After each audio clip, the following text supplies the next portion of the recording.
नमस्कार दोस्तों, अब तक का इतिहास है महामानव ने संसद में राहुल गांधी को राहुल गांधी जी नहीं कहा, लेकिन अब कहना पड़ेगा। ये देश की 140 करोड़ जनता का प्यार नहीं, ऊपर वाले की मार है। पहले सत्र में ही महामानव का अहंकार चकनाचूर हो गया। 18वीं लोकसभा का पहला संसद सत्र शुरू हो गया। पहले संसद सत्र में नए चुने हुए सांसद शपथ लेते दिखाई दिए।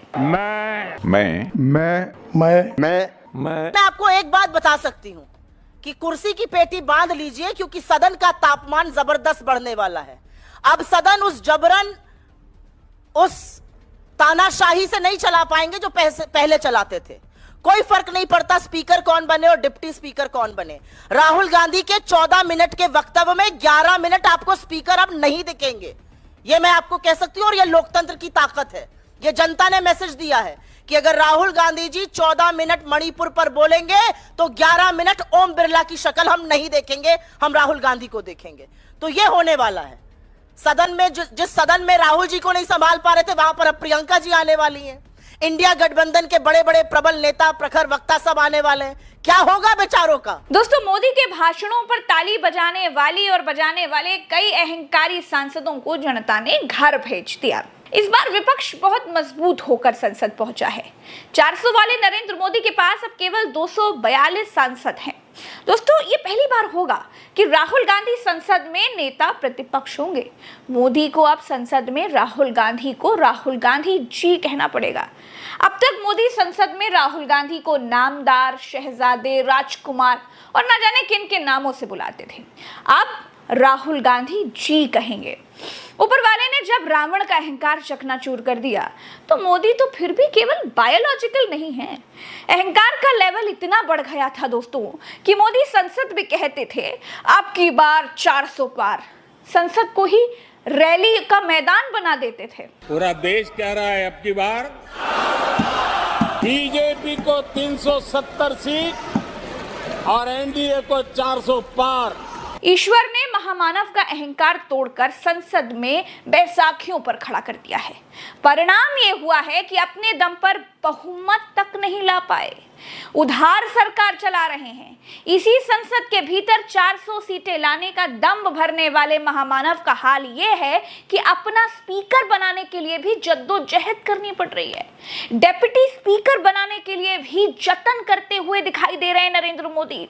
जिस एनडीए की सालों साल मीटिंग नहीं होती थी, जिस एनडीए के होते हुए भी नरेंद्र मोदी उसका नाम तक नहीं लेते थे, 30-41 दलों का कुनबा होते हुए भी खुद को एक अकेला कहते थे, ऊपर वाले ने मोदी के उस अहंकार की धज्जियां उड़ा दी है। एक अकेला कितनों को भारी पड़ रहा है, एक अकेला कितनों को भारी पड़ रहा है। दरअसल नरेंद्र मोदी खुला झूठ बोलते थे। मोदी कभी अकेले थे ही नहीं।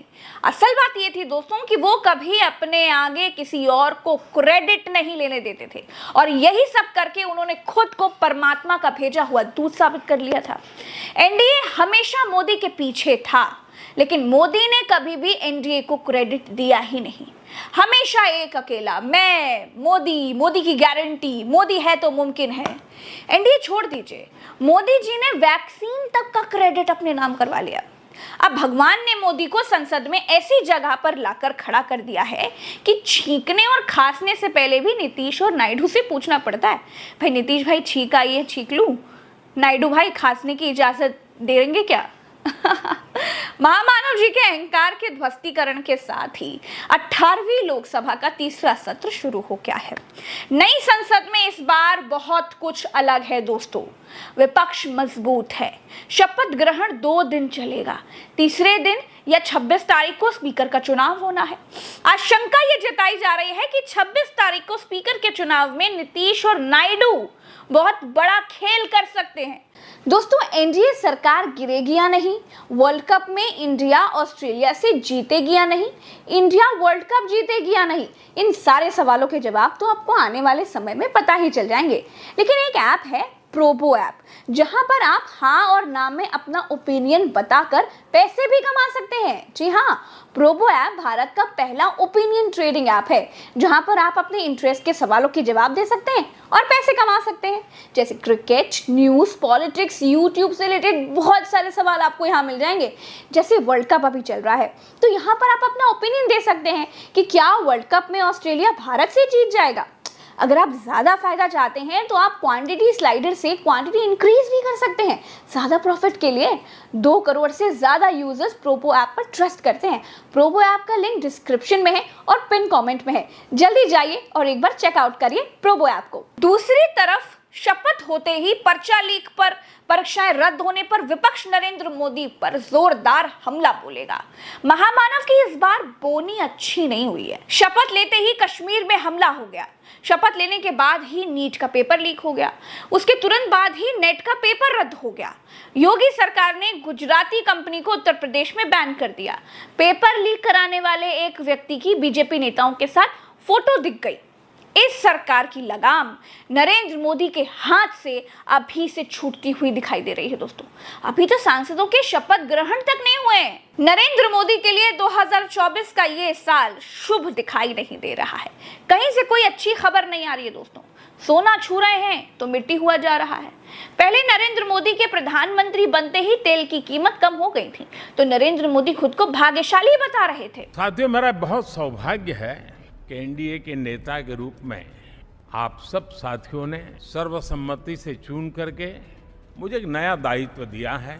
इस बार नरेंद्र मोदी के प्रधानमंत्री बनते ही, उनके शपथ लेते ही देश के युवाओं पर मुसीबतों का पहाड़ टूट पड़ा। महंगाई अचानक बढ़ गई। मोदी अब खुद को भाग्यशाली नहीं कहते हैं। दोस्तों, शेयर बाजार भी इतनी तेजी से नहीं गिरा जितनी तेजी से नरेंद्र मोदी की माला जपने वालों की संख्या गिरती जा रही है। दोस्तों, एक समय था जब ये कहा जाता था कि बीजेपी में चिड़िया चू तक नहीं करती है, लेकिन आज की तारीख में बीजेपी के लोग आपस में ही लड़ रहे हैं।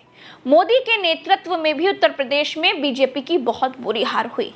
अयोध्या की सीट तक नहीं बचा पाए। अयोध्या क्यों हारे, उसकी समीक्षा करने पहुंचे तो बीजेपी के नेताओं की पूर्व सांसद लल्लू सिंह से भिड़ंत हो गई। हालात ऐसे हो गए कि मारपीट होते होते रह गई। दूसरा उदाहरण मैं सिद्धार्थनगर का बता देती हूँ। यहाँ बीजेपी में जूता लात हो गई। जी हाँ, यहाँ बीजेपी के बड़े बड़े नेता ये पता करने के लिए आए थे कि जीत तो मिली, लेकिन मार्जिन कैसे कम हो गया। कार्यकर्ताओं में ही आपस में मारपीट हो गई।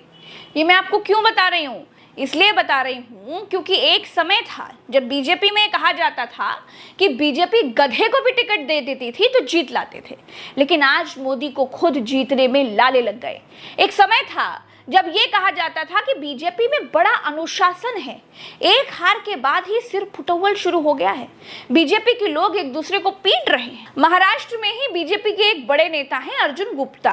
उन्होंने नरेंद्र मोदी को चिट्ठी लिखकर कह दिया कि आपको जिन लोगों ने वोट नहीं दिया उनको आप फ्री का राशन मत दीजिए। राशन सिर्फ उनको